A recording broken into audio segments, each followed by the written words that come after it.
Ce constat à présent qui traduit les limites des moyens des hôpitaux. 50% des patients qui ont besoin de soins palliatifs n'y ont pas accès en France. Ce sujet est au cœur des débats sur la fin de vie en ce moment à l'Assemblée nationale. Pour l'occasion, on a poussé les portes du CHU de Reims qui dispose de 11 lits dans ce service d'accompagnement des patients atteints d'une maladie grave. Reportage d'Émilie Forzi et Raphaël Doumergue. Lorsque l'on passe cette porte, le temps ralentit. Les soignants du service soins palliatifs prennent en charge des patients que la médecine ne peut plus guérir, un service que l'on redoute. Ils sont à l'écoute de leurs moindres mots. Un monsieur qui veut déjà retourner à domicile, qui veut signer une décharge et rentrer à la maison. En fait, il ne se sent pas bien d'être là. Il veut rester avec sa femme et ses filles à la maison. Réunion de transmission entre les équipes du matin et de l'après-midi. Médecins, infirmières, aides-soignantes et psychologues mettent sur la table tout ce qu'ils savent du patient. Nous, dans notre façon de travailler, c'est pas au patient de s'adapter à une organisation, à une prise en charge particulière. C'est au contraire à nous de nous adapter au patient, à ce qui est important pour lui, ce qui lui fait envie.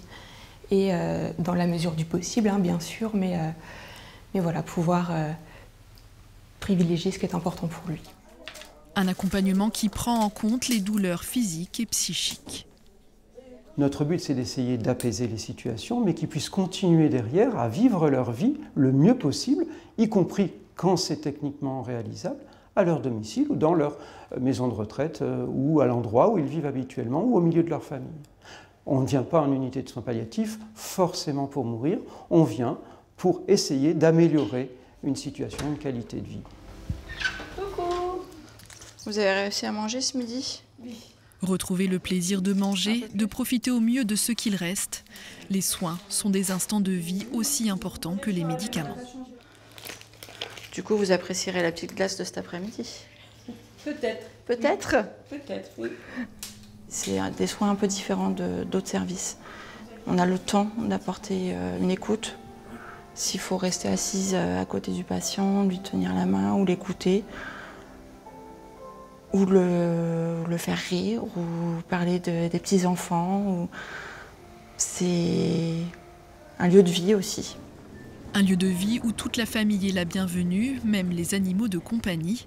La durée moyenne d'un séjour ici est de 15 jours. Et si la loi sur la fin de vie est votée, l'ensemble du personnel devra s'adapter.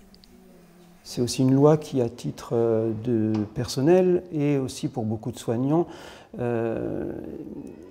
nous entraîne une certaine appréhension de ce qui va advenir, notamment dans la possibilité pour un soignant, pour un médecin ou infirmier, de pouvoir donner la mort. C'est quelque chose qui n'est pas dans nos appétences et qui n'est pas quelque chose qu'on désire.